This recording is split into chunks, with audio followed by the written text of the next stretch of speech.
Shri Rajaram inter college Tariyari Kerakat Jaunpur online कक्षा में बच्चों आपका स्वागत है। यह है कक्षा 12 विषय जीव विज्ञान। उसके बाद अगले दिन हम पढ़े थे कीटों द्वारा परागण वायु द्वारा। आज है आपका जल द्वारा परागण।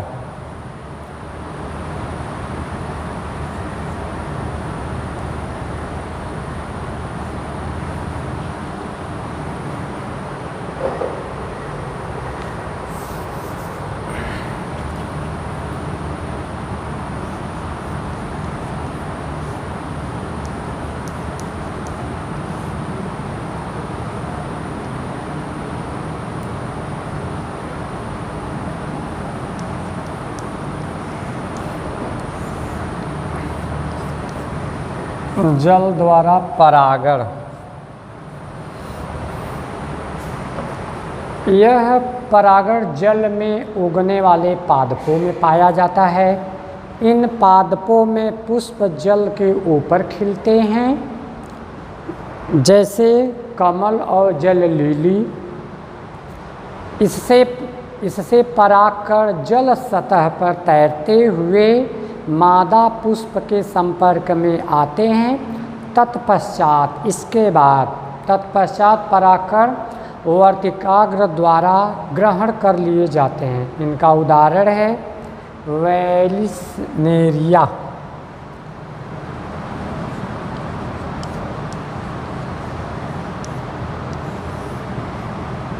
इनका उदाहरण है वैलिस्नेरिया।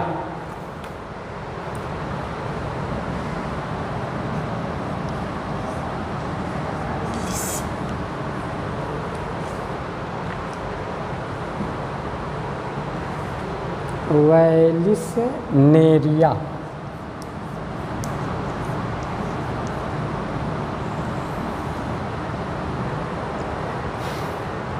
उसके बाद है हाइड्रिला।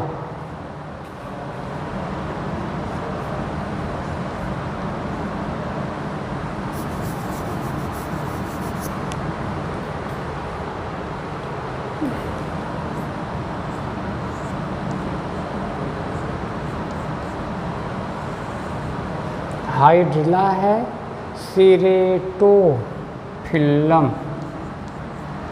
सीरेटोफिल्लम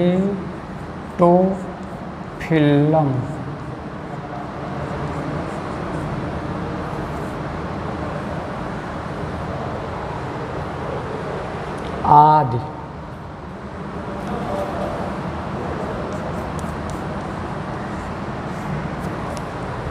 उसके बाद जल द्वारा परागण।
ये है नर पुष्प, नर पुष्प। ये है मादा पुष्प, मादा पुष्प।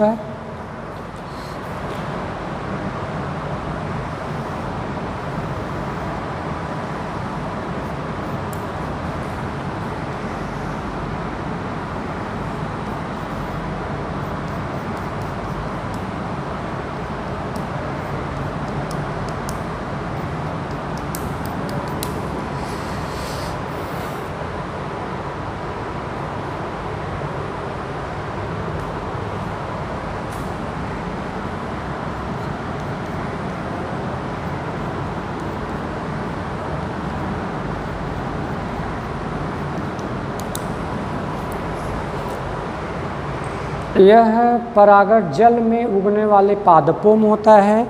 इनका उदाहरण है वैलिस्नेरिया, इनका उदाहरण है। यह जल में उगने वाले पादपों में होता है। इन पादपों में पुष्प, इन पादपों में पुष्प क्या होते? जल के ऊपर, जल की सतह के ऊपर तैरते हुए अवस्था में रहते हैं।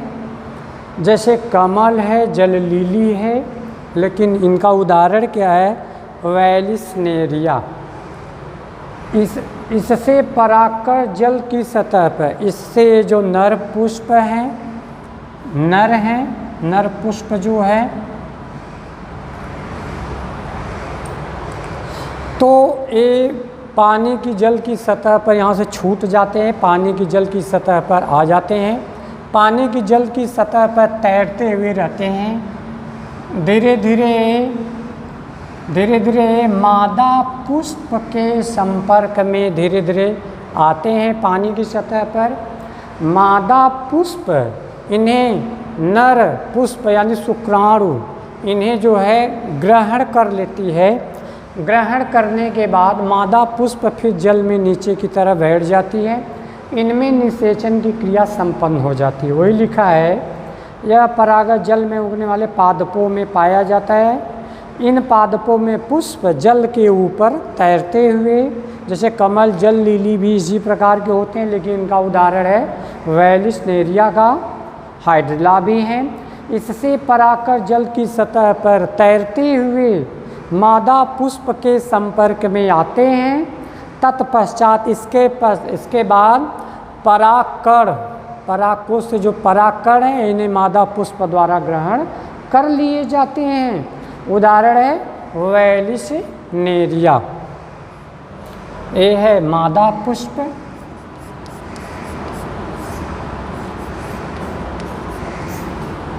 ये है नर पुष्प।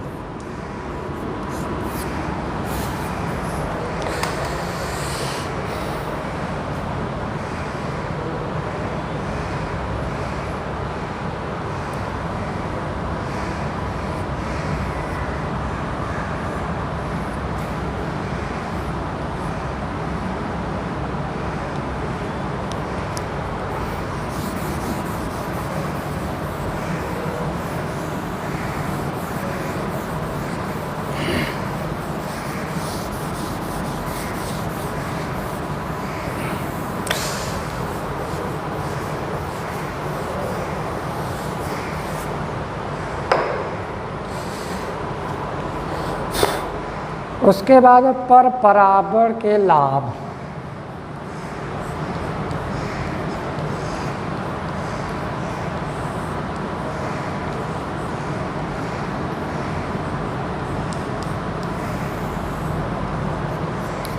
पर परागण के लाभ, पर परागण के निम्न लाभ हैं। पहला इसमें लाभ है, पहला नंबर ये वाला है, पर परागण से नई जातियां उत्पन्न होती हैं।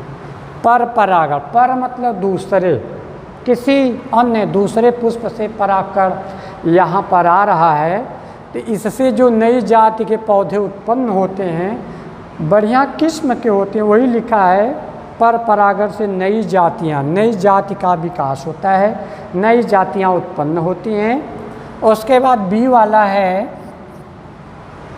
बी वाला है पर परागण के फल स्वरूप बने बीज संख्या में अधिक तथा स्वस्थ होते हैं। इनके द्वारा जो बीज बनते हैं संख्या में अधिक होते हैं तथा जो है स्वस्थ भी होते हैं। चूँकि यह पर परागण के माध्यम से किसी दूसरे पुष्प के जो है कि परागकोश से परागकण आए हुए हैं, इनमें निषेचन संपन्न हुआ है, तो इसमें संख्या में अधिक बनते हैं, स्वस्थ भी होते हैं और नई जातियां भी उत्पन्न करते हैं।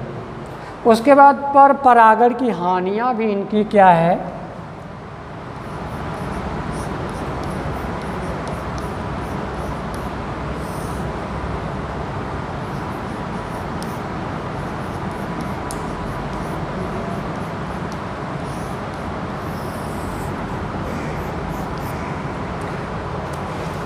पर परागण की हानियां निम्न हैं। पहला ए वाला है, पर परागण परागकण अधिक संख्या में बनते हैं। इनमें क्या होता है कि परागकण जो भी बनते हैं संख्या में अधिक बनते हैं तथा व्यर्थ भी होते। व्यर्थ मतलब बेकार, नष्ट। इसमें संख्या में अधिक भी बनते हैं और व्यर्थ, नष्ट, बेकार भी होते हैं, दोनों बातें हैं।